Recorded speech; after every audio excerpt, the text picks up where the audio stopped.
नारायण लक्ष्मी नारायण श्रीमन्नारायण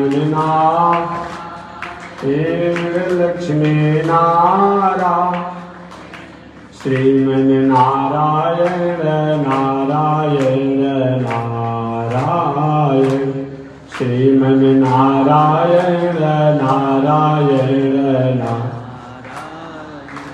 श्रीमन्नारायण जगो नारायण श्रीमन्नारायण जगो नारायण लक्ष्मी नारायण नारायण नारायण लक्ष्मी नारायण नारायण नारायण। बोलिए श्री भाष्यकार भगवान श्री रामानुजाचार्य स्वामी जी महाराज की अनंताचार्य कृपया वेदांत द्वयपारगम रामकृष्णांग सजभक्तम विश्वक्सेन मुनिं भजे काषायं यज्ञसूत्रम् शुचिवपुषि तथा चोर्ध्वपुण्ड्रं च बाले यस्यास्ते दक्षहस्ते कलिकुमतिगिरीन्द्रेन्द्रवज्रं त्रिदण्डौ संसाराग्निप्रशान्त्यै भृतजलममलं दारुपात्रं पवित्रम् श्री विश्वक्सेन सूरे पदकमलयुग श्रेयसे संश्रयामि लक्ष्मीनाथ समारम्भां नाथयामुनिमध्यमाम् अस्मदाचार्यपर्यन्तां वन्दे गुरो परम्पराम् नारायणाय विद्महे वासुदेवाय धीमहि तन्नो विष्णु प्रचोदयात् महालक्ष्म्यै च विद्महे विष्णुपत्न्यै च धीमहि तन्नो लक्ष्मी प्रचोदयात् तन्नो लक्ष्मी प्रचोदयात्।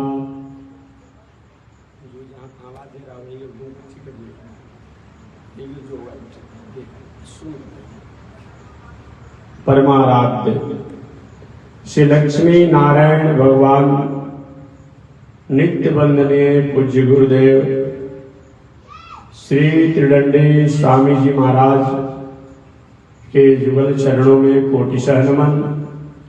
भगवत भागवत आचार्य कैंकर्य पारायण महानुभाव आरा की पावन भूमि से चलकर आए हुए पूर्व कुलपति वीर कुंवर सिंह विश्वविद्यालय के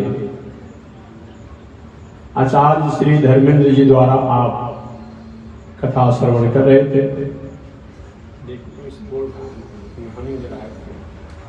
अभी आपने कथा सुना। इन पावन भूमि पर मैं पावन कथा को निवेदन करते आ रहा हूं। पिछले दिन मैंने निवेदन किया था भागवत के महात्म की कथा अंतर्गत आत्मदेव जी जैसे सदाचारी के घर में धुंधकारी जैसा पुत्र हो गया। कभी कभी आपने सुना होगा, देखा भी होगा और कथा के माध्यम से सुनते हैं। आत्मदेव जी इतने उच्च कोटि के विद्वान थे, सदाचारी थे, धनवान थे, वैभववान थे, ऐश्वर्यवान थे, त्रिकाल संध्या वंदन करने वाले थे। फिर भी उनके घर में धुंधकारी पुत्र क्यों हुए? इसमें दो कारण हैं। एक कारण तो धुंधकारी सही माने में आत्मदेव जी का पुत्र नहीं था। कथा कल आपने सुना होगा। आत्मदेव की पत्नी धुंधली ने चालाकी से उस पुत्र को प्राप्त किया था, उसकी बहन का पुत्र था। दूसरी बात कि हम कितना भी विद्वान हो, धनवान हो, ऐश्वर्यवान हो, वैभववान हो, लेकिन हमने अपने परिवार को कितना संस्कार दिया, इसका भी महत्व होता है। साथ ही साथ हमारा कुल खानदान में अच्छे बाल बच्चे हों, बालक बालिकाएं हों, इसके लिए हमें विवाह के भी समय को जानना पड़ेगा कि अगर संस्कार से विहीन घर में विवाह हो जाएगा तो चाहे आप कितना भी विद्वान ही क्यों न हो, बाद में चलकर के जो संतानें होंगी अनुकूल नहीं होगी।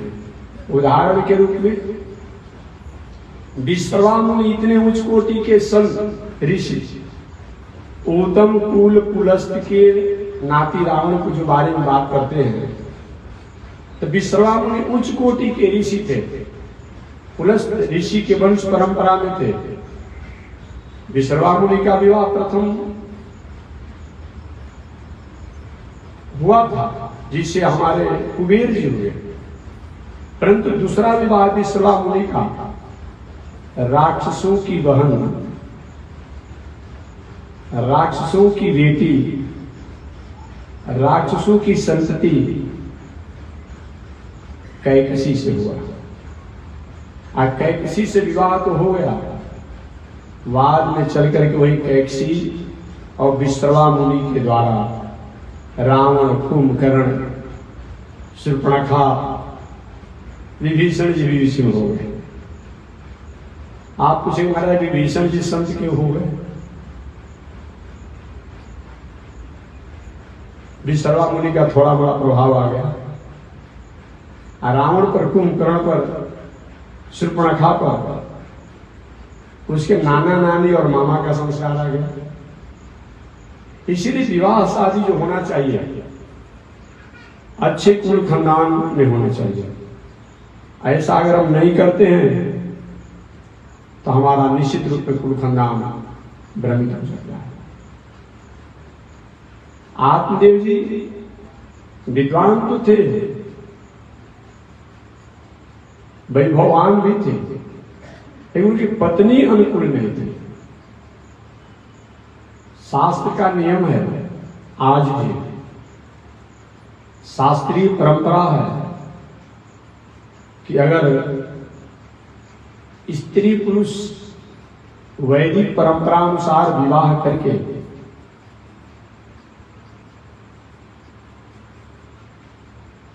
चार, 6, 8, 10, 12, 14, 16 इन दिनों संतान की कामना से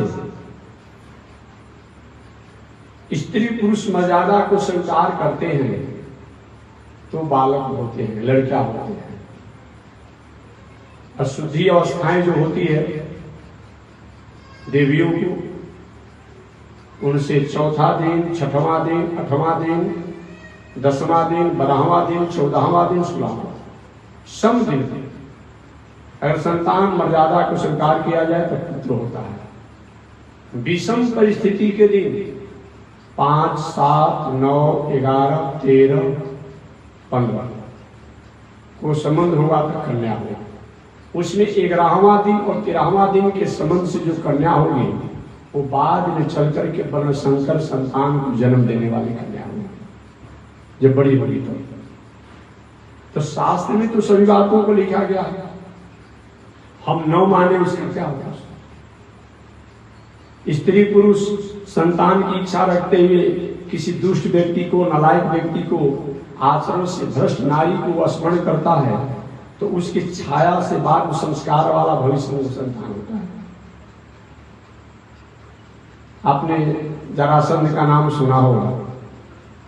जरासंध की माता जी को संतान होने को था, एक राक्षसी का प्रभाव पड़ गया, जिसके बाद में जो जरासंध जो हुए राक्षसी भी हुए।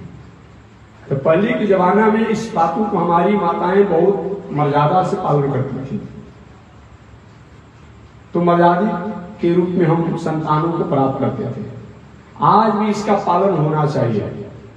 आज भी अगर पालन करेंगे तो निश्चित रूप में अच्छे संतान होंगे। आत्मदेव जी विद्वान तो थे, ज्ञानी तो थे, लेकिन उनकी पत्नी अनुकूल नहीं थी। और दूसरी बात, आत्मदेव का पुत्र भी धुंधकारी नहीं था।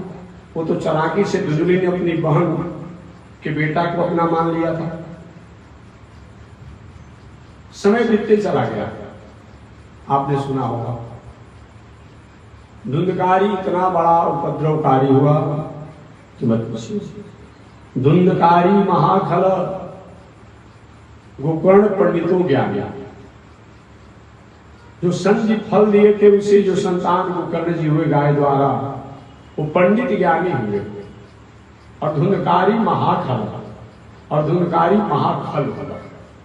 आज खल किसे कहा जाता है? बिहार की भाषा में बहुत बड़ा एक खल आदमी है। खल का मतलब क्या होता है? जिसका खाए उसी की निंदा करे उसी का नाम खल है। बात समझ गए? जिसका खाए और जिसको गाली दे उसी का नाम खल है, उसी को खल कहा जाता है। तो धुंधकारी महाखल, महाखल अपने कर्मों के अनुसार धुंधकारी मृत्यु को प्राप्त किया। कथा को मैं बता चुका हूं। वेश्याओं के षड्यंत्र में आकर के मारा गया। कुरंग, मातंग, पतंग, भृंग, मीना हता, एक एक प्राणी एक एक दोष के कारण मारे जाते हैं। कुरंग, आपने मृगा को देखा होगा, सुना भी होगा। ये मृगा स्वतंत्र जंगल में रहता है या जहां तहां घूमते रहता है। इसी तरह भी इसको किसी से लेना देना नहीं, शुद्ध शाकाहारी है। परंतु इसमें एक दोष होता है इस मृगा में, सुनने की। बहेलिया शिकारी जाल फैला देता है जहां मृगों का झुंड देखता है और बीना की बात बजाते रहता है। मृगा जो है उस बीना की आवाज में इतना आसक्त हो जाता है कि वो अपने स्वरूप को भूल जाता है। और होता क्या है, उसी समय शिकारी उस मृगा पर बाण छोड़ देता है या जाल से फंसा देता है और अंत में उसका शिकार करता है। हम और आप अगर अपने परिवार के बातों से आनंद को प्राप्त नहीं करेंगे, उनकी भाषा से आनंद को प्राप्त नहीं करेंगे, अब बाजारू स्त्रियों की भाषा लुभावने में आ जाएंगे, तो हमें भी नाश होने से कोई रोक नहीं सकता है, बर्बाद होने से कोई रोक नहीं सकता है। इसलिए एक मृगा केवल सुनने की आसक्ति होने के कारण शिकारी द्वारा मारा जाता है। कुरंग, मातंग, आपने हाथी को देखा होगा, आसपास के जंगलों में हाथी होंगे। ये भी आनंद में रहने वाले जंगल में है। शिकारी गड्ढा आगे खोद देता है और गड्ढा खोद करके कहीं हथनी का या कहीं हाथी का, मिथ्या मिट्टी का लकड़ी का बना देता है आकार।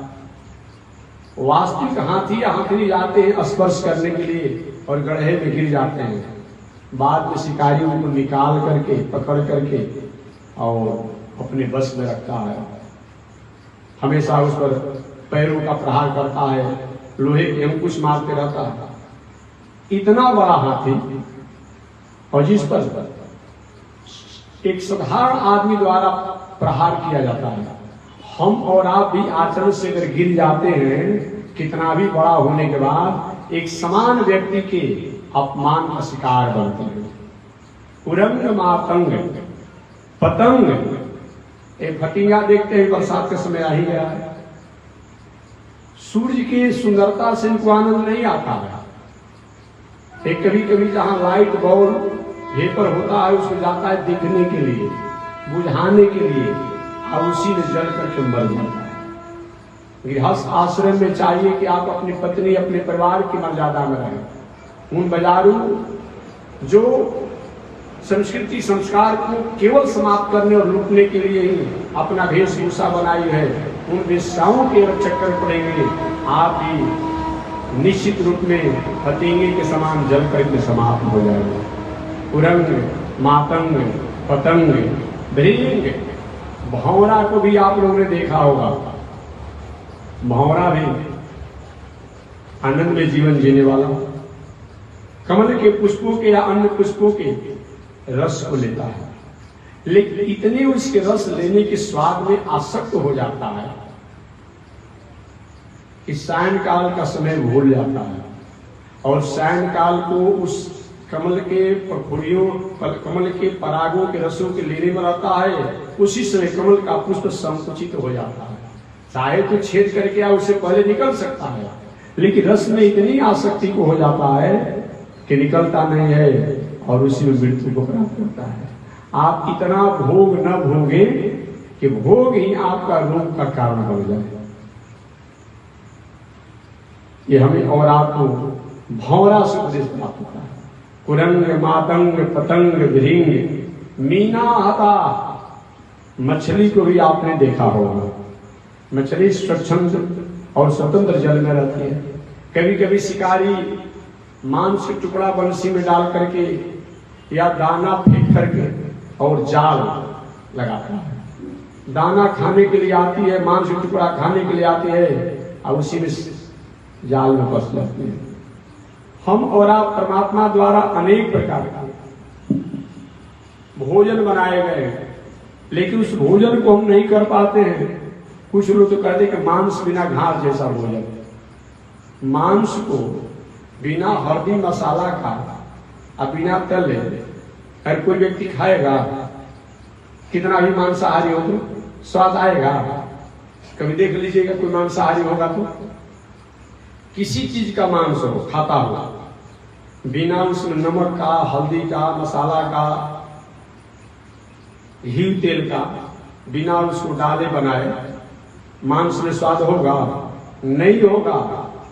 लेकिन सैकड़ों सैकड़ों ऐसे फल हैं कि बिना हल्दी मसाला नमक तेल के बिना पकाए भी भगवान जानते थे कि बहुत से ऐसे लोग हो जाएंगे जिनको दांत नहीं रहेगा, इच्छा है कि हलवा खाएं तो केला बना दिया। कितना सुंदर अपना पैकेज केला है जी, खाइए, आनंद लीजिए।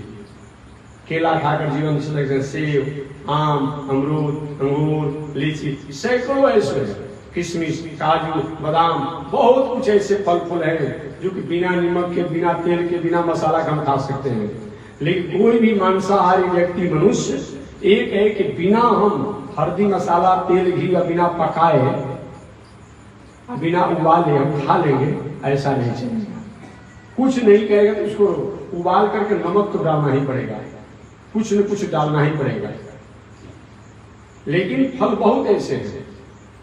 एक बात और मैं बताऊं, मेडिकल साइंस की बात, डॉक्टरी हिसाब से मैं निवेदन करना चाहूंगा। मेडिकल साइंस कहता है कि हम और आपको जो शरीर में लीवर है, किडनी है, हार्ट है, कोशिकाएं हैं और भी जो हमारे शरीर के सिस्टम है, इन सिस्टम को जो लीवर इत्यादि है, मौस्या जो है, पकासे जो है, जिसको आप कहते हैं अपनी अपनी भाषा में, एक चावल, दाल, रोटी, फल, फूल, इसी को पचाने के और इसी को पाचन क्रिया को ठीक करने की तकनीक को बनाया गया है। और कोई 6 हॉर्स पावर का मशीन हो और उस पर 30 हॉर्स पावर का लोड दे देंगे, क्या होगा? या तो मशीन बैठ जाएगा या तो जल जाएगा। तो हमारी जो शरीर हमने रचना हुआ है, ये मांस इत्यादि को पचाने के लिए नहीं और अनेक प्रकार के जो खाने के लिए नहीं, हम तो विजातीय उसको ऐसा संयोग करते हैं जो उसको हम अग्नि में पकाकर उबाल करके मसाला, हल्दी, तेल इत्यादि डालकर स्वाद बढ़ा देते हैं। तो स्वाद बढ़ाने की बात करेंगे तो पत्थर के टुकड़ा में भी गरम मसाला डाल करके घी तेल से भून दिया तो स्वाद आएगा। ये तो कोई मतलब होता नहीं है। विजातीय संयोग से तो मेडिकल साइंस कहता है कि अगर हम मांस खाते हैं तो हमारा किडनी, हमारा लीवर, हमारा हार्ट या जो भी है वो 15 दिन उसका अपना काम जो है पीछे हट जाता है, पीछे चला जाता है। एक दिन मांस खाने पर 15 दिन के लिए हमारे लीवर, किडनी इत्यादि जो है अपनी शक्ति से पीछे हट जाते हैं, जबकि हम अनेक प्रकार के अन्न इत्यादि खाएं तो ऐसी बात नहीं है। दूसरी बात एक और मैं कहूँ, अगर बिना विजातीय संयोग के घी, तेल, मसाला, नमक इत्यादि बिना डाले अगर हम मांस खाएं तो या तो किडनी फिर लगातार साल भर खाएं अगर तो किडनी, लीवर, हार्ट का कोई न कोई असर आ जाता है, और कुछ नहीं होगा तो कुष्ठ हो जाएगा, चरक रोग हो जाएगा, माने कोई न कोई डिफॉल्ट हो जाएगा। इसलिए हमारे लिए मांस नहीं बनाया गया है। कल एक व्यक्ति ने हमसे पूछा था कि महात्मा जी तो क्यों लिखा है कि जीवो जीवस्य भोजनम, तो हमने कहा जीवो जीवस्य भोजनम लिखा होती है, इस मनुष्य की बात कहाँ आती है? वो तो कहा गया है कि एक जीव जो है दूसरे जीव का भोजन है, यही इसका अर्थ करेंगे कि जीवो जीवस्य भोजन हमारे करेंगे कि एक जीव जो है अपने आप में मनुष्य का भोजन ही कहाँ लिखा हुआ है? वो जहाँ बनाया गया है, अरे चाहे बोटनी की बात करें, बायोलॉजी की बात करें, अरे विशेषकर तो ये जियोलॉजी या बोटनी में ये सब अपने आप पढ़ने को आपको मिलता होगा। जियोलॉजी में ही, जंतु विज्ञान में ही आप पढ़ेंगे, बोटनी में तो वनस्पति विज्ञान होता है, फिजिक्स में तो ऐसा शब्द नहीं है, केमिस्ट्री में भी नहीं है। तो उसमें भी जो लिखा है कि जीवो जीवस्य भोजनम जो आप कहते हैं, तो जीवो जीवस्य भोजनम एक जीव दूसरे जीव का भोजन है।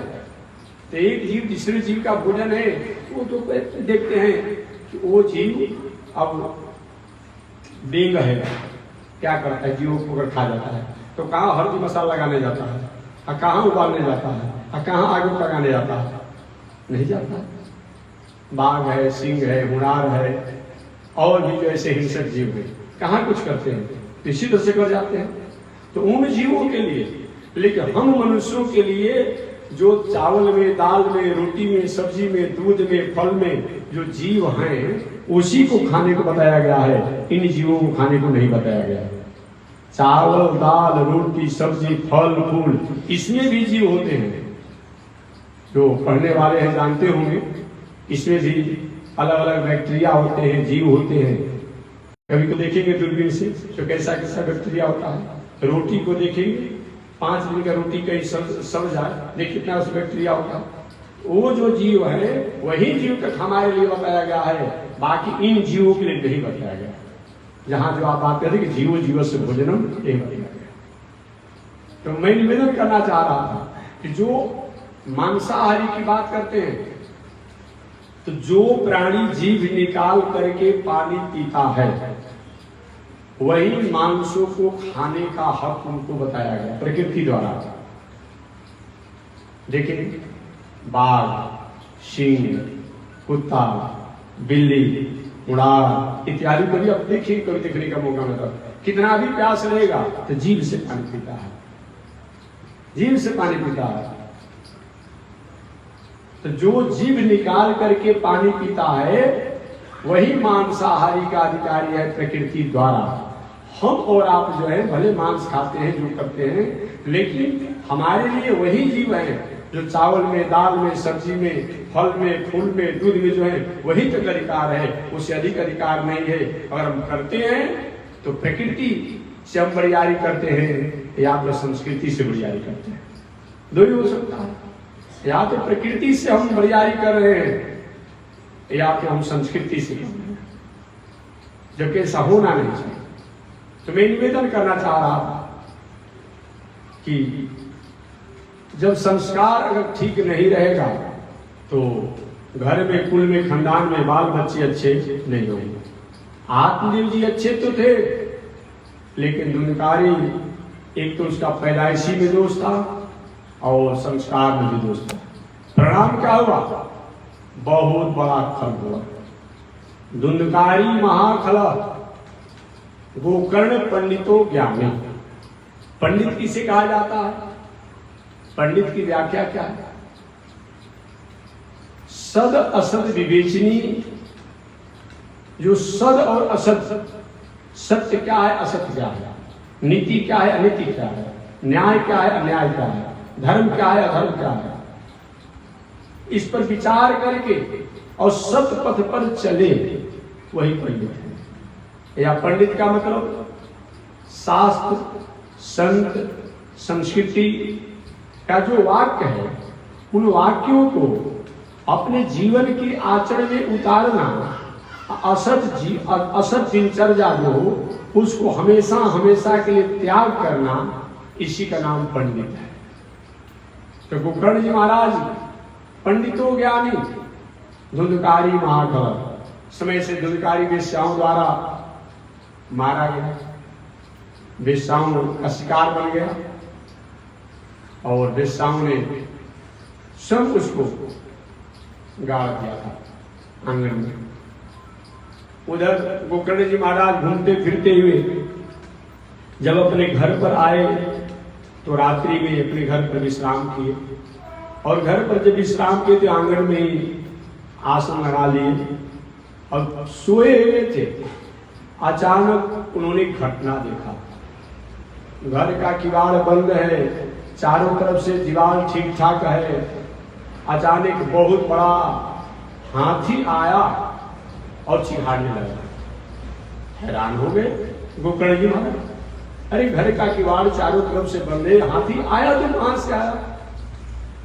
चारों तरफ घर के दीवारों को देखने लगे, कहीं तोड़कर तो नहीं कहीं से आ गया, इधर उधर जंगलों से देखते कि नहीं, कहीं भी दीवार नहीं टूटा हुआ है, कहीं भी दीवार नहीं टूटा हुआ है।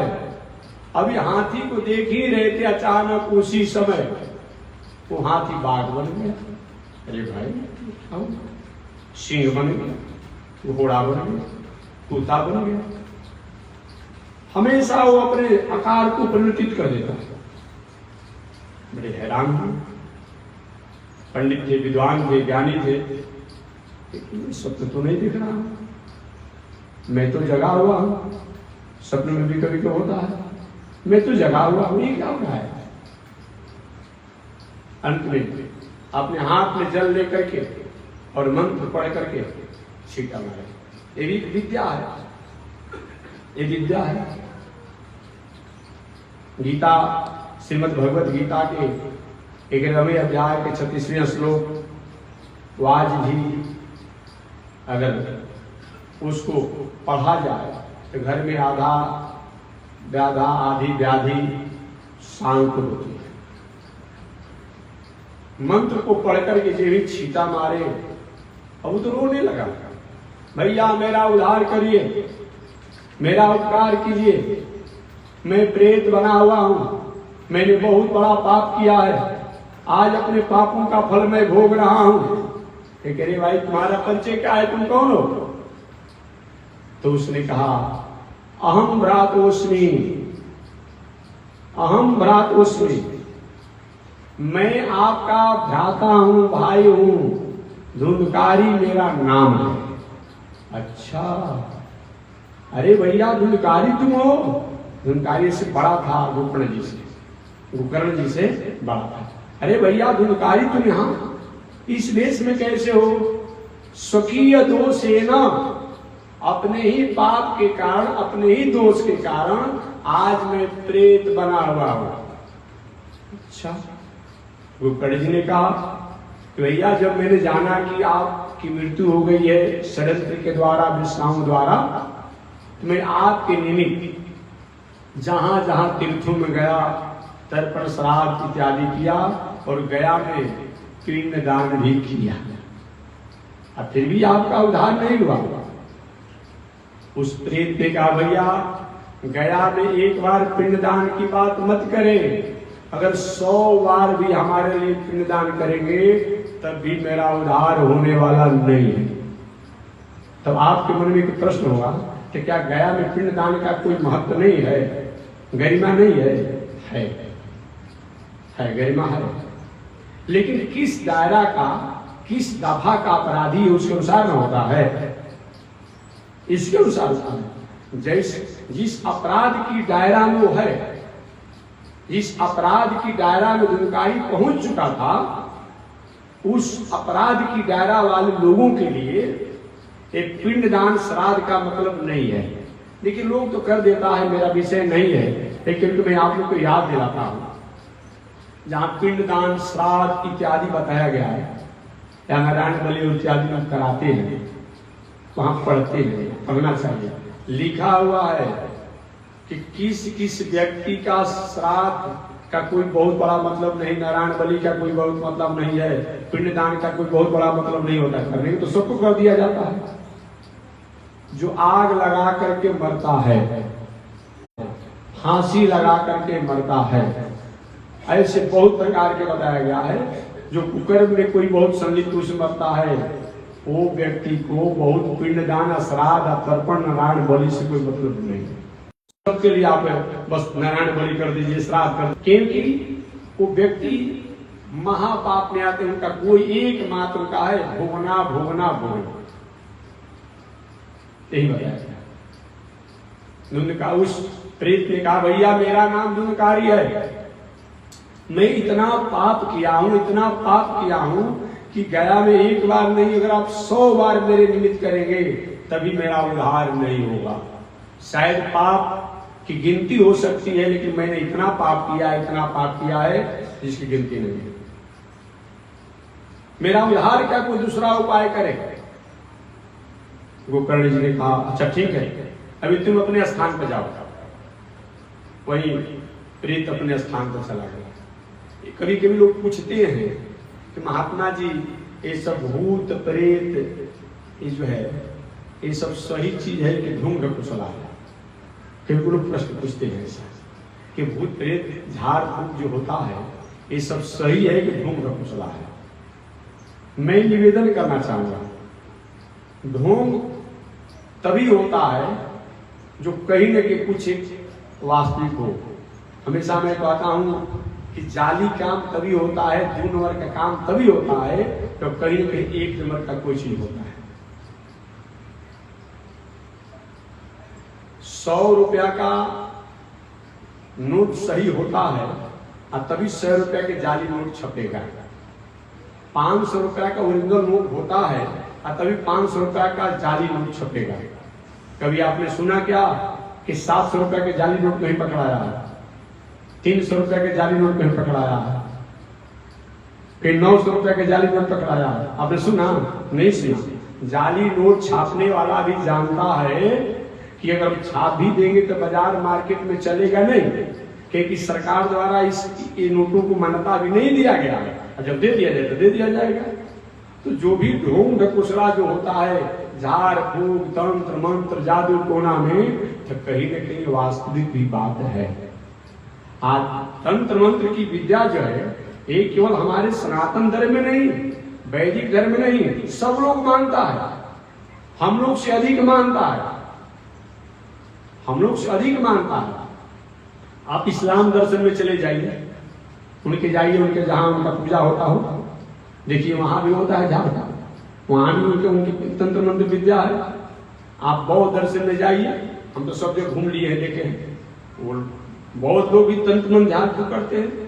आप ईसाई दर्शन में जाइए, उनका पादरी भी बहुत तंत्र मंत्र जादू टोना करता है। आप जैन दर्शन में जाइए, वहां भी तंत्र मंत्र की विद्या होती है। कहाँ नहीं है? हाँ, ये बात कहा जा सकता है कि जहां सही होता है उसी का नकल भी किया जाता है। लेकिन आज के जमाने में जो है जो चल रहा है ये अच्छी बात नहीं है। और पूछ में अमाघ में स्नान नहीं करेंगे, हाथ माटी नहीं करता होगा, और उन्हीं पर काली जी आ जाती है, दुर्गा जी आती है, और शंकर जी या गणेश जी या भैरव जी आते हैं। ये सब जो है फालतू बकवास है। और भला आदमी को दुर्गा काली आने की चीज होता है जी। बहुत दिनों से पूजा करते करते कितना संत महात्मा को उम्र बीत गया, तो शंकर जी या दुर्गा जी काली जी का कहीं स्वरूप का दर्शन झांकी हुआ। और जो पूछ समाज में स्नान नहीं करता है, हाथ माटी नहीं करता है, समय से मुंह नहीं धोता होगा, अब उन्हीं पर काली या शंकर दुर्गा जी आ जा रही है। ये सब विद्या है, इसको नकारा नहीं जा सकता है, लेकिन उसके नाम पर जो एक होता है ये सब ढोंग, इसको नकारा नहीं जा सकता है। क्योंकि अगर एक विद्या नहीं होता तो भगवान श्री कृष्ण आज से 6000 वर्ष पहले, आज से 6000 वर्ष पहले भगवान श्री कृष्ण इस संसार में आए थे और अर्जुन को गीता का उपदेश देते समय उन्होंने कहा कि हे अर्जुन, जो जिसकी पूजा करता है उसकी वैसे ही भावना और जोनी गति होती है। देवता की पूजा करने वाला देवता को प्राप्त करता है, भगवान की पूजा करने वाला भगवान को प्रसन्न करता है, अब भूत प्रेत की पूजा करने वाला बढ़ करके भूत होता है। इसे मालूम पड़ता है कि पहले भी आज से 6000 वर्ष पहले भी भूत जोनियां थी। रामचरितमानस की बात करें, रामायण की बात करें, भरत जी महाराज ने कहा, कुछ अयोध्या वासियों को मन में था कि भरत जी कहीं न कहीं अपनी माता को उकसाए होंगे राम जी को वनवास भेजने के लिए। तो भरत जी महाराज ने कहा कि हे अयोध्या वासियों, अगर माता कैकेयी की राय में सलाह में मेरा भी अगर स्वप्न में भी कोई राय सलाह हो तो मेरा गति वही होना चाहिए जो ओझा गुनी का होता है, झाड़ फूक करने वाला का होता है, जो भूत प्रेत के पूजा करने वाले उनका होता है। इसे मालूम पड़ता है तो वो जोनिया जोनी होती है। लेकिन इसमें जो मैं जो बताया कि कहा तो 2 दिन पहले कोई पंचर बनाता था, अब नाम नहीं, थोड़ा लोगों को नाराज हो जाता है, भाई स्वामी जी आप ऐसा जो करते हैं। अब 2 दिन पहले पंचर बना रहा था साइकिल का, मोटरसाइकिल का, और 2 दिन के बाद इतना बड़ा सिद्ध हो गया कि किसी को फुचका खिला रहा है, किसी को समोसा खिला रहा है, कहते करोड़पति बन जाएगा। और बताइए ना, फुचका समोसा खाने से अगर कोई करोड़पति बन जाए तो काहे कितना मेहनत एक लड़का को IAS और IPS और एक डॉक्टरी इंजीनियरिंग पढ़ाने का जरूरत है? कोई मतलब होता है? समोसे फुचका खिला के सब काम कर लीजिए, ये सब झूठ ढकोसला ठीक बात नहीं है, ये सब ठीक नहीं है। विद्या है अपने आप, तंत्र मंत्र की विद्या है, जैसे अनेक प्रकार की विद्याएं होती है वो भी विद्या है। लेकिन एक तरीका से जो लोगों को झांसा दिया जाता है, जो किसी को धोखा दिया जाता है, ये बात ठीक नहीं है। हम कर्म करें, हम पढ़ने वाले हैं पढ़े, व्यवसाय करने वाले व्यवसाय करें, संत है संत रूप में रहें, खेती करने वाले खेती करें, ये सब होना चाहिए। लेकिन जो आज अनेक प्रकार के हर एक वर्ष पर 6 महीना पर एक वो तांत्रिक अपने आप में ये अमुक अमुक है, आज 1 साल 2 साल के बाद न जाने कहाँ चला जाता है, कोई पता नहीं चलता है। ये सब बात नहीं होनी चाहिए। हमें कर्म करना चाहिए, हमें सदाचार से रहना चाहिए, हमारे व्यवहार और कर्मों से समाज का, राष्ट्र का, संस्कृति का मंगल हो, ये विचार करके तो हमें जीवन जीना चाहिए। ये बताया गया। धुंधकारी को गोकर्ण जी महाराज ने कहा, भैया जाओ अपने स्थान पर, अगले दिन में तुम्हारे बारे में विचार करता।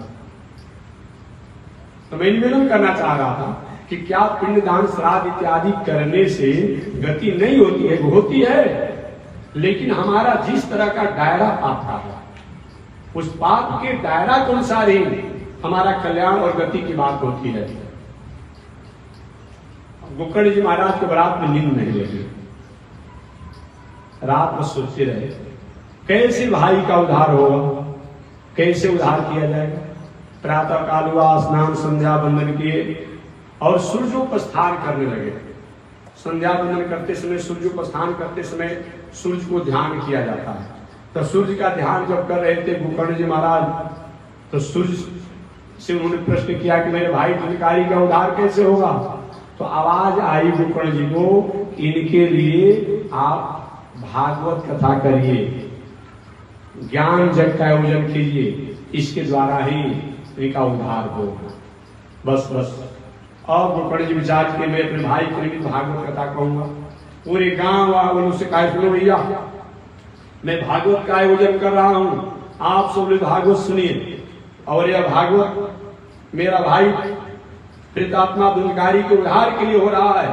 सही में भागवत का आयोजन किया गया और बताया गया है पूजा में, पाठ में, यज्ञ में उसी प्रकार से आपको खर्चा करना चाहिए जैसे कि विवाह शादी के अवसर पर आप खुशहाली से करते हैं। अब दान भी दे दिए 2-4-10 रुपया, 1500 रुपया। सोच भी रहे थे कि बरसात का समय है, कहीं पैसा रहता, दूसरा कोई काम लगता, तो लग भी गया और कुछ मतलब भी नहीं। उत्साह पूर्वक, साहस पूर्वक करना चाहिए। गोकर्ण जी महाराज ने पूरे गांव के लोगों को आहूत किया, भागवत का आयोजन किया गया, व्यास गद्दी बनाई गई। संयोग से पहले से ही जहां कथा स्थल था वहां पर बांस का एक 7 पूर्व वाला बांस भी था। धुंधकारी के निमित्त भागवत कथा को गोकर्ण जी सुनाना शुरू किए संकल्प करके। प्रथम दिन की कथा हुई, बांस का प्रथम पुर फट गया, दूसरे दिन कथा हुई, दूसरा पुर फट गया, और 7वां दिन 7वां पुर फटा। और उसे एक देवता के स्वरूप में एक व्यक्ति प्रकट हुआ और गोकर्ण जी को प्रणाम कर, भैया प्रणाम, आपने मेरा उद्धार कर दिया। भैया आपका परिचय क्या है? अरे परिचय नहीं, मैं आपका भाई धुंधकारी हूं। अच्छा, आपने मेरा उद्धार कर दिया, उपकार कर दिया, मैं जा रहा हूं। और प्रणाम करके धुंधकारी वहां से देवलोक के लिए प्रस्थान किया। विमान आया था और विमान में बैठ कर गया। जो भी कथा सुनने वाले लोग थे सब लोग आश्चर्य में हो गए, ये क्या हुआ है? देवलोक में भी पक्षपात होता है क्या?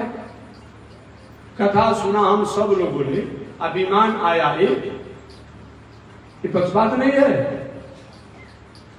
गोकर्ण जी महाराज ने पूछे, विमान एक ही क्यों आया? कथा तो सब लोगों ने सुना है, हजारों लोगों ने। विमान के अधिकारियों ने कहा कथा तो सब लोगों ने सुना है, लेकिन जिस तरीका से नियम से कथा सुननी चाहिए धुंधकारी ने सुना है और किसी ने नहीं सुना है, और किसी नहीं सुना है, इसलिए एक ही विमान आया, चले गए। अगला बार गोकर्ण जी महाराज ने कहा अगली बार चुकेगी नहीं कोई। पुनः दूसरी बार गोकर्ण जी ने भागवत कथा का आयोजन किया और सब व्यास गद्दी बैठे और पूरे गांव को लोग कहे अगली बार चुकना नहीं है। भागवत कथा हुआ और भागवत कथा के समापन पर पुनः भगवान द्वारा, भगवान के दूतों द्वारा विमान आया और सब उस विमान से उत्तम लोक को प्राप्त। ये भागवत कथा की महिमा है। लेकिन आज भागवत कथा को भी हमने एक दूसरे तरीका से ले लिया। आज पैकेज हो गया है, पहले सब तय हो जा रहा है, ऐसा नहीं होना चाहिए। क्या व्यास जी महाराज, क्या तुलसीदास जी ने राम कथा लिखा, व्यास जी ने भागवत कथा लिखा, तो कोई पैकेज और टेंडर किया था? आज टेंडर हो रहा, पैकेज हो रहा, जिसको जितना में पट जाए। ऐसे थोड़ी कथा होती है, अब कथा से थोड़े अब कुछ होने वाला है। ठीक है, समाज को सुनाने के लिए, जनाने के लिए तो हो जाएगा, लेकिन ये जहां पर जो टेंडर और पैकेज हो रहा है, अब पहले सब तय हो जा रहा है कि सब हमारे कथा में डाल दीजिए, तब कथा का तारीख तय किया जाएगा। यही कथा हो रही है, यही कथा का मतलब होता है? नहीं, ऐसा नहीं होना चाहिए। जो किसी प्रकार का आयोजन करता है उसकी श्रद्धा नहीं होती कि हम भाई जो शिकावार है, विद्वान हो, ज्ञानी हो, उसके प्रति हमारी आदर की भावना हो, हम अधिक से अधिक दें, जरूर चाहता है। लेकिन जो टेंडर और पैकेज आज के जमाने में जो हो रहा है, ये अच्छी बात नहीं है, अच्छी बात नहीं है। आप उस कथा के अवसर पर जो एगो उसको एक तरह से बहुत अलग स्वरूप दे दिया गया है। जो कथा हो रही है, हर 5 मिनट पर ऑर्केस्ट्रा जैसा गान बजान हो रहा है, सब नाच रहा है। क्या किया है भाई? नहीं, ये कोई इंजॉय मनाने का ये आयोजन नहीं है कि आप इंजॉय मना रहे हैं 7 दिन। नहीं नहीं, एक आध्यात्मिक रंजन है, ये मनोरंजन के लिए कथा नहीं है। लेकिन लोगों ने क्या किया, अब साल भर अपना खेती व्यापार करता है, जो करना है कमाता है, धमाता है, ऊपर नीचे करके अच्छा चलो साल में एक बार वो भागवत कथा नक्की कर दे। और क्या किया, नक्की तो कर दिया और वो पिकनिक मना रहा है, मनोरंजन के लिए एक आयोजन कर दिया। उस कथा से तो बहुत कुछ नहीं होगा। ठीक है, कथा होगी, कथा तो कथा है, लेकिन उस कथा से नहीं होगा। कथा आत्मरंजन के लिए है, मनोरंजन के लिए नहीं है। कथा जो है आत्मा के स्वरूप को पहचान कराने के लिए है, न कि संसार में हम अपने अनेक प्रकार से अपने कर्मों के द्वारा जो भटक रहे हैं और उसमें और हमें कोई प्रोत्साहन मिलो, अगर मुश्किल नहीं है। देखते हैं कभी कभी अब कथा में अब सब नाच रहा है। कहते कि महाराज जी उसमें भी तो जब नारद जी कथा सुन रहे थे, सनक सनंदन सुना रहे थे तो सब नाच रहे थे, वैसी भावना हो तब तो। लेकिन आज उसका तान, उसका सुर, उस गाने की शैली, नाचने का स्थिति किस तरीका का होता है। जिस कार्यों को करने से सौहार्द, संस्कृति, मर्यादा की चंचलता बढ़ रही हो, उसको थोड़ा सा संयम करना चाहिए। सबसे बड़ी बात तो ये हो गई, अब कथा व्यास पर बैठने वाला कथा व्यास वो भी नाचना शुरू कर दिया।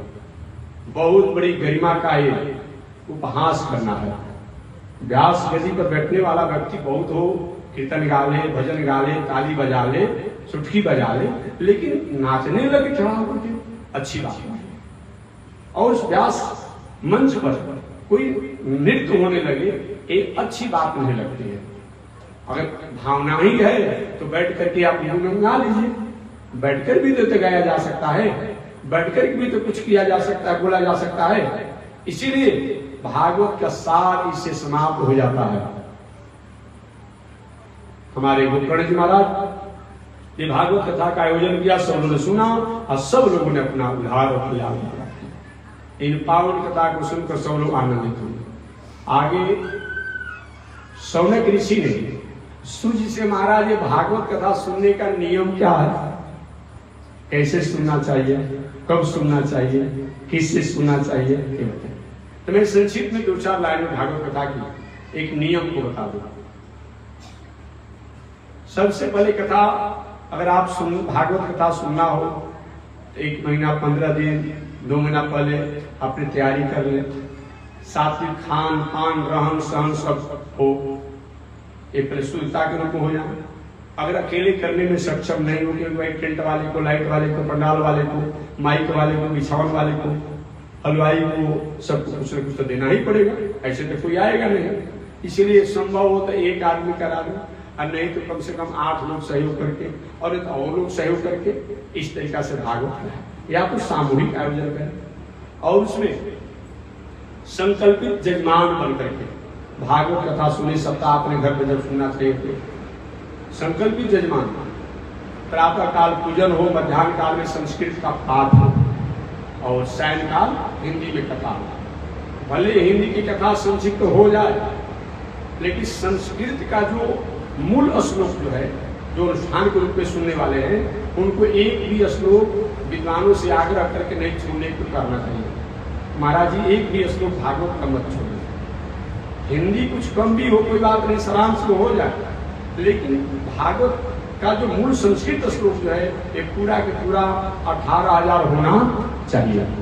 कम से कम 1 या 2 या 3 या 5 विद्वानों द्वारा पारायण कराएं। संभव हो तो विरक्त अगर कथा कहता हो तो अच्छा हो।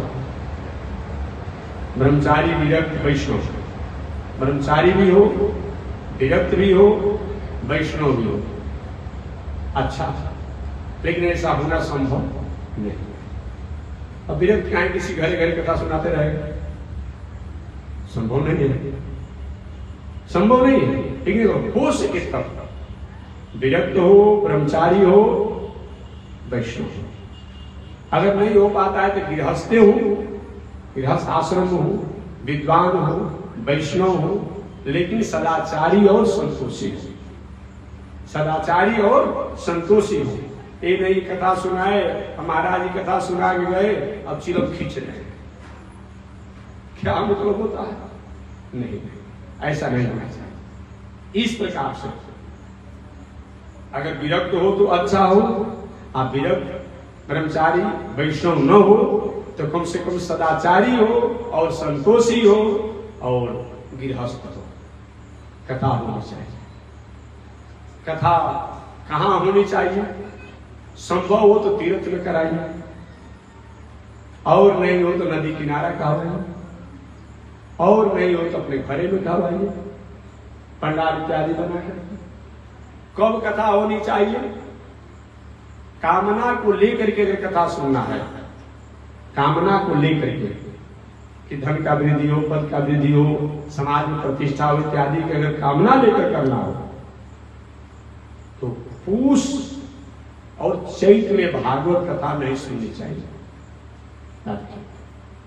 पूष और चैत, पूष मास और चैत मास में भागवत कथा नहीं सुननी चाहिए। लेकिन सार्वजनिक आयोजन करो, निष्काम भावना से हो तो कभी भी भागवत कथा आप सुन सकते हैं। लेकिन कामना लेकर सुनना हो तो पूष और चैत में नहीं सुनना चाहिए। द्वादशी के तिथि से भागवत कथा प्रारंभ नहीं करनी चाहिए, क्योंकि सूर्य महाराज का उस दिन शरीर पे घमासान हुआ था, इसलिए उसको दोष माना गया।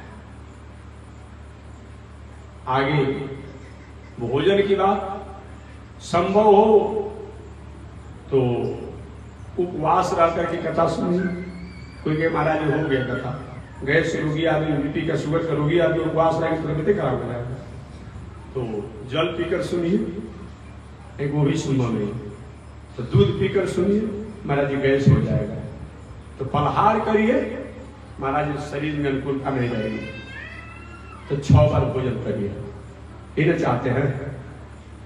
अगर भोजन करने से कथा सुनने में रुचि हो रही हो तब भोजन करके भी कथा सुनिए।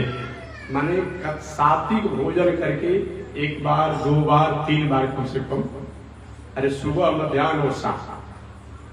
अगर भोजन करने से कथा सुनने में रुचि हो रही हो, कथा सुनने में मन लग रहा हो, तो कथा निश्चित रूप में भोजन करके सुनना चाहिए। अभी नहीं उपवास कथा सुन रहे हैं, अब बार बार टाइम देखते हैं कब समय बीतता है, तो जाकर चाय पी खाएंगे, तो आपका ध्यान तो भोजन की तरफ होगा। हमारी माताएं एक दूसरे को पर्व करती है, एक और ज्योत पुत्रिका करती है ना, आएगा समझ से आएगा अपने आप में, एक दिन और पर्व करती है।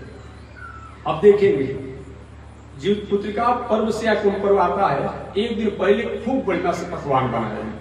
पर्व में निष्ठा कम रहता है और खाने में निष्ठा ढेर रहता है। देखेंगे, हमारा कथा नहीं है। अब एक दिन पहले खूब बढ़िया से बनेगा पकवान, खा पी करके कहा अगला दिन खाना नहीं, अगला दिन खाना नहीं है, इसलिए 3 दिन का भोजन एक दिन कर लेना। चलिए ठीक है, अब पर्व हो रहा है, व्रत हो रहा है, व्रत पर ध्यान कम है। ये हो रहा है प्रोग्राम कि अगला दिन व्रत जो समाप्त होगा, जित पुत्रिका जो, तो क्या क्या बनाना है, दही बड़ा बनाना है, तो क्या बनाना है, तो क्या बनाना। अब उसी के प्रोग्राम में पूरा दिमाग लगा रहता है और अगला दिन पूरा 4 बजे से शुरू हो जाता है बनना। क्या पर्व रहा जी? पर्व की तरफ निष्ठा कम रही और खाने की तरफ निष्ठा अधिक रही। तो क्या ऐसा उपवास का मतलब होता है जी?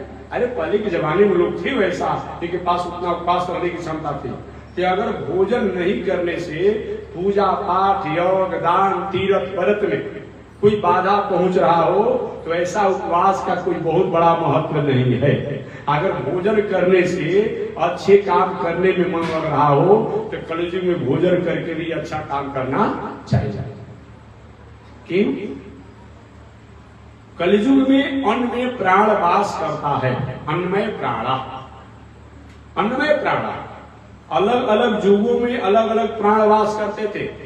सतयुग में जब तक से हमारा हड्डी रहता था तब तक से हमारा प्राण वापस हो जाता था। इसीलिए क्या आपने सुना होगा, वाल्मीकि जी जब तपस्या करते करते पूरे शरीर में देवता जो छेद कर दिया था, हड्डी पूरा चाम खा गया था, मांस खा गया था, खून पी गया था, अब पूरे शरीर पर उनका देवता का ढेर लगा दिया था मिट्टी का। फिर भी वाल्मीकि जी को फरमाया, बेटा देखो तुम्हारी तपस्या पूर्ण हो गई, और वाल्मीकि जी पुनः नवजीवन को प्राप्त कर लिया।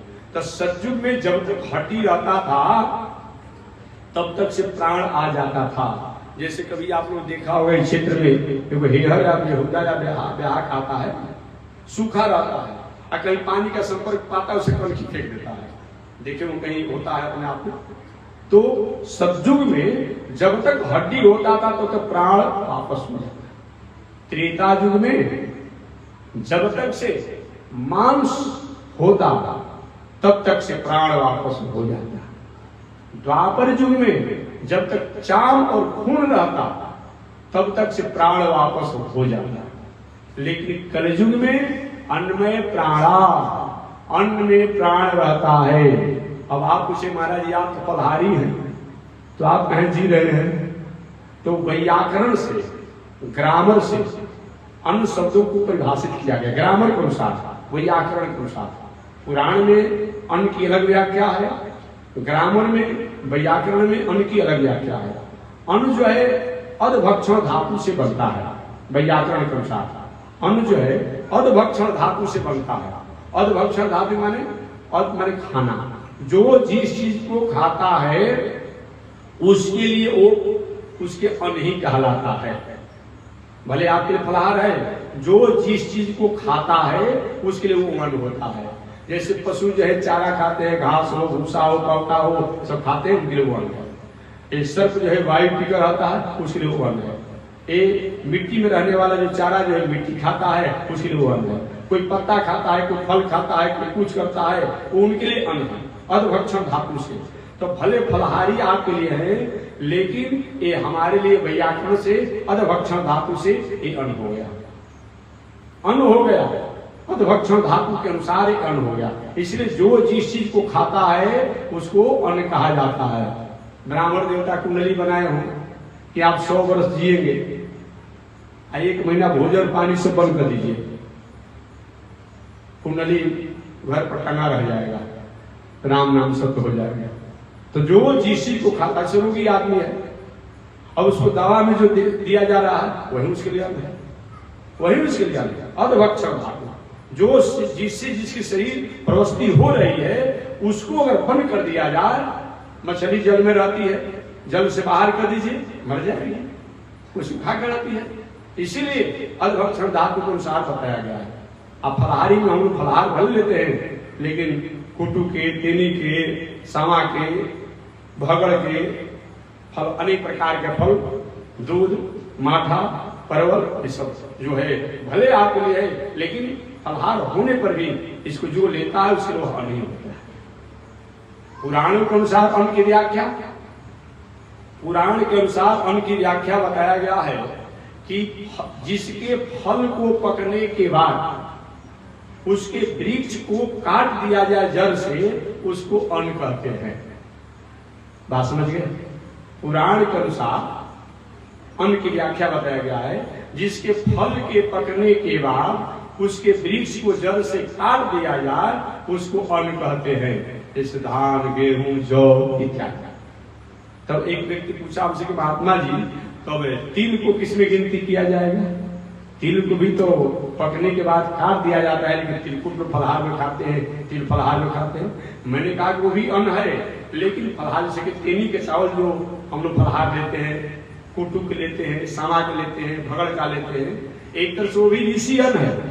तेनी का चावल तेनी के चावल खाते हैं, लेकिन ऋषि अन्न है, उसको कोई खेती नहीं करता है, अपने से पानी जहाँ रहता है गड़ा होता हो जाता है। एक तेनी के चावल एक ऐसा चावल है जो हम लोग फलहार लेते हैं, चावल भी संत महात्मा लोग लेते हैं, कि एक दिन में एक समय में उसका पूरा फल नहीं पड़ता है। रोज एगो दूगो 5 गो 10 गो उसका पकते रहता है, झाड़ करके निकाला जाता है। इस प्रकार शास्त्रों में एक अन्न की व्याख्या बताया गया है।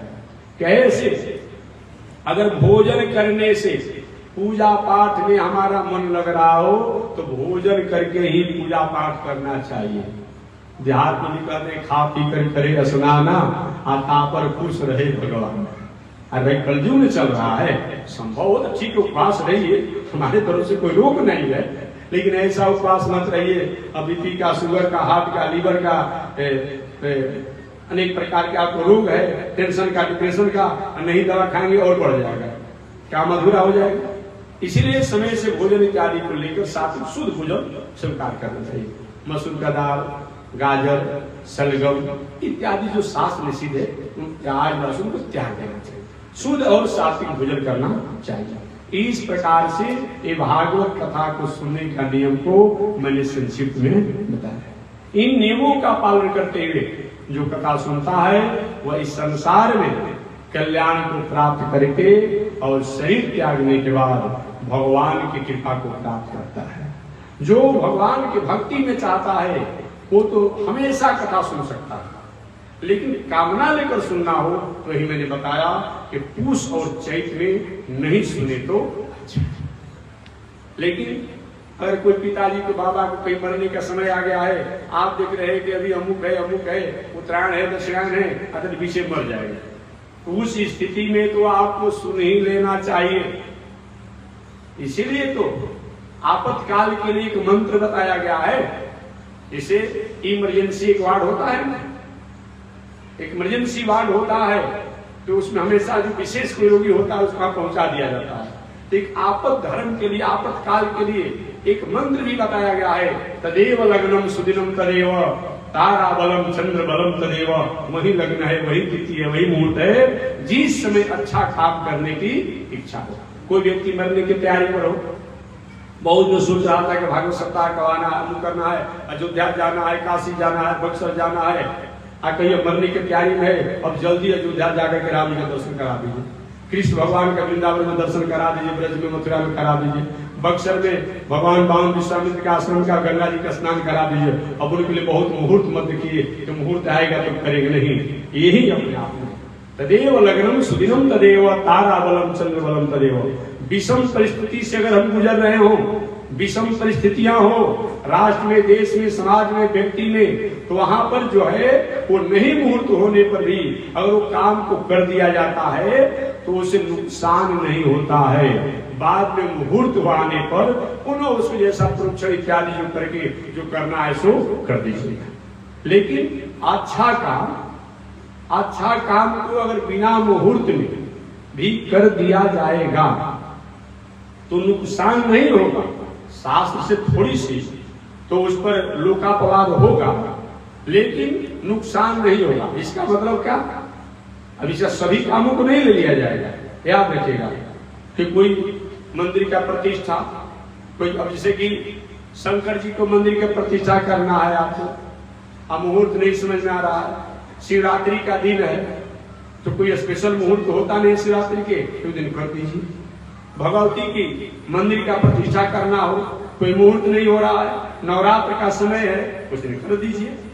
बावन भगवान का प्रतिष्ठा का मुहूर्त है, बावन द्वादशी आ रहा है भादों में, उस दिन कर दीजिए। लेकिन मुहूर्त नहीं है, परंतु उस दिन कर देने से राम जी का प्रतिष्ठा करना हो, कहीं रामनवमी हो, उस दिन राम जी का प्रतिष्ठा कर दीजिए। कहीं कृष्ण भगवान का प्रतिष्ठा करना हो तो उनके और नहीं होगा, लेकिन उनका कर दीजिए। एक विषम परिस्थिति बताया गया है, बाद में आपको जैसे करना हो वैसे करिए। क्योंकि अगर कहीं कोई विषम परिस्थितियां आती हो तो विषम परिस्थितियों में विषम कार्य ही हो सकते हैं, और वो नियम नहीं बन जाएगा, एक धर्म नहीं बन जाएगा, एक विधि नहीं बन जाएगा। याद रखिएगा, केवल उस व्यक्ति उस काल के लिए ही और उसके लिए ही मान्य होगा, और लोग के लिए मान्य नहीं होगा, ये बताया गया है।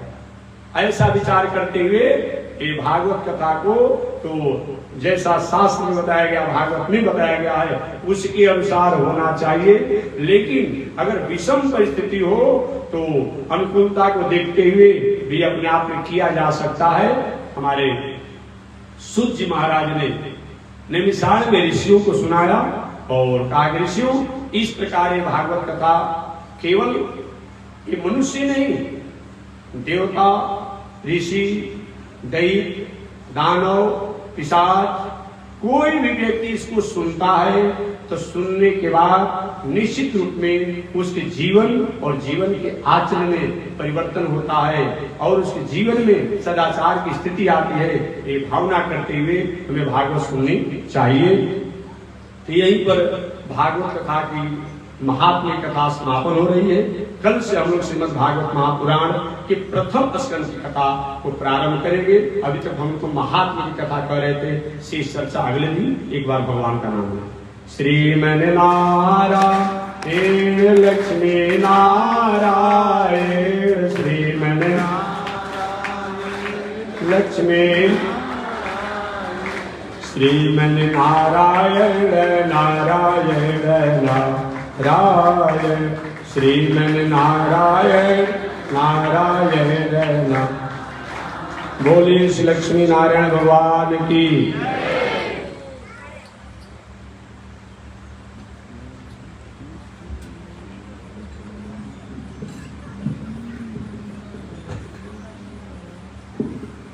ओम चंद्रमा मनुषो जात चक्षो सूर्यो जायत, श्रोत्राद्वायुष प्राण संघादग्निरजायत, श्रीशते लक्ष्मी सपत्न्या वहोरात्रे पार्श्वे नक्षत्राणि रूपमस्मिनो व्यातम् कृष्णनिगाळा मोमयी गाळ सर्वलोकमयी गाळ लक्ष्मी नारायण भगवान की विश्व जगदाधार श्री त्रिदंडी स्वामी महाराज की हरि ओम शांति शांति शांति।